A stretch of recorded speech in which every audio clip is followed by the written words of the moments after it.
We are here with Moe Henry in his first year as head coach of the Van Buren Pointers. Coach, how's the transition been?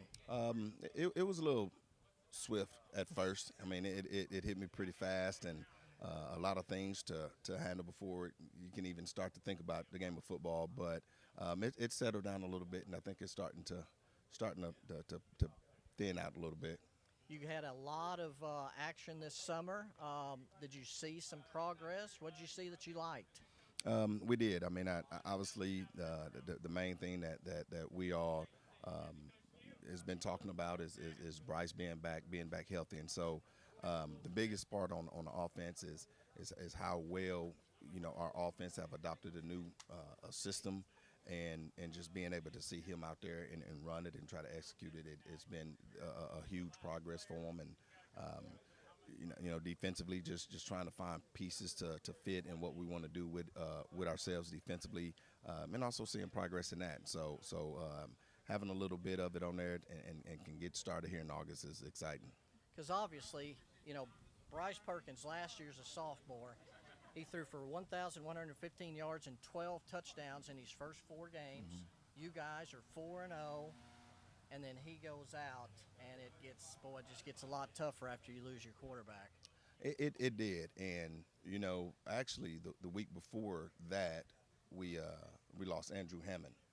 He was a great receiver for us and was being very productive, and so we lose him the week before Bryce, and so once we lost him in Russellville, it was a matter of just trying to get a quarterback situation going that can help with the flow of our offense, and the defense didn't really do a great job of helping that period of doing that, but ended up using Malachi in the back in quarterback to run some offense and everything like that. And when you do that, that takes away both of our top two receivers. So it was just tough to function, and we got to a part of our schedule which was going to be tough regardless of if we had everybody on deck anyway. So we just happened to have our play caller that went down, and we ended up hitting the juggernaut of that schedule anyway. So which would have been tough regardless. So it just didn't go our way. Of course, a lot of your offense is going to, center around Malachi Henry last year, 60 catches for 1,152 yards and 14 touchdowns. How high are the expectations for him this season? They are. I mean, we're excited about that because, obviously that plays into not having Bryce last year as well, that the majority of those stats came from those first four-something games. And so that's exciting to know, and to be able to have, Andrew is back. Like I said, he got hurt the week before Bryce did, but we got some sophomores that's coming up, and we feel like they're going to help us a whole lot. And so just having the ability to spread it around to other people and do things like that, I think it may be an opportunity to open it up for, we're talking about Kai to be able to make bigger plays, down the field.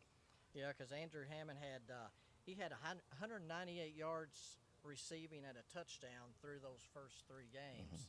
Mm-hmm. So he's going to help. And you mentioned, those couple of sophomores, they made some nice catches this summer in 7-on-7. So that is going to be a fun group to watch, isn't it? It is, and the biggest thing about them is they still got a long way to go, but I just love the confidence that those guys have in themselves, and Cam Keller's one, and that plays a little running back for us, but he showed how well he can catch the ball, playing some receiver in 7-on-7, and Trenton Cooley is another one that has done time and time again and making dynamic plays, and he's one of them kids that now we see it in practice so often that it's just kind of giving him props whenever we do see it live in 7-on-7s. But he's a kid that's got big play capability written over him on any given play. Last year, though, you only rushed for 102 yards per game.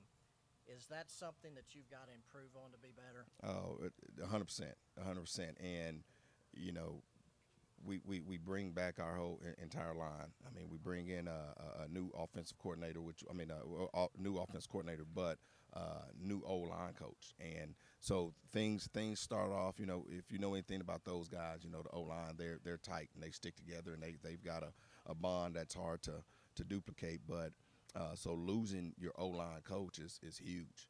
And so I thought that it would be huge in replacing our O-line coach. And I was able to do that with a former player of mine when I was at Springdale, and Tyler Van Hook that played under Don Strubing, which I mean was an awesome offensive line coach and player. So being able to get him to work with those guys, because we knew that they were talented. We bring back our top 6 O-linemen from last year, and we have 2 sophomores that are pretty good as well. So them being an experienced unit and starting to be able to work in the new system is going to be huge for us, and it's going to be how our offense starts, and our running game. Our running game, we haven't had that running back that's been just this big dynamic stat filler, in a few years, but we've just had a steady guy that can run the football and to keep people honest to be able to throw. But this year, I think we're going to have a committee of running backs that we're going to use, and some are guys that are just now getting their opportunity, and some are going to be sophomores. But I'm excited about that part of our game too. And I mean, because our new offense coordinator, that's what he loves to do. He loves to run the ball and everything, So we are excited about that. Of course, you're in the 6A West. It was already a good conference. Yes. With Greenwood, and of course, I know Benton's leaving. But it was already a really good conference, Right. and you know that from being the defense coordinator. Now you add Little Rock Christian, which has a top quarterback coming back. You add PA, which, I know they lost their quarterback. He graduated, but they always have a quarterback. Right, yeah. So being a defense coordinator, who are some guys on defense that you guys are going to count on to slow down some of those offenses in the conference? Right, and that's been a tall order for us. I mean, we lost a couple of guys early that were showing some good leadership in our secondary. Our one returning starter in the secondary came back. He went out with a broke bone in his foot.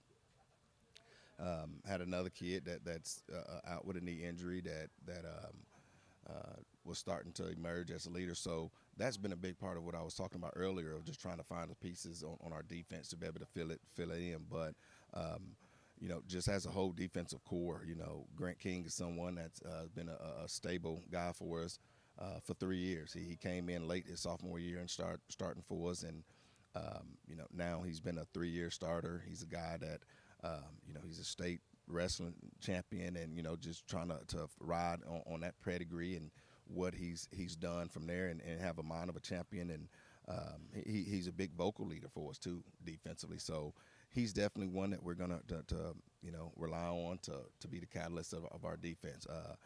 Secondary wise, like I said, we've got a couple of seniors at corners that are long and athletic that I feel like that can help us out in the passing game. And in secondary, we've got a couple of guys that are still competing to see if they're going to be able to help us. But just trying to see what we can do ourselves to, those guys have to establish some identities for themselves. Coach, I wish you and the Pointers success this year. I look forward to watching them play. This is Coach Moe Henry of the Van Buren Pointers. Thank you. I appreciate it.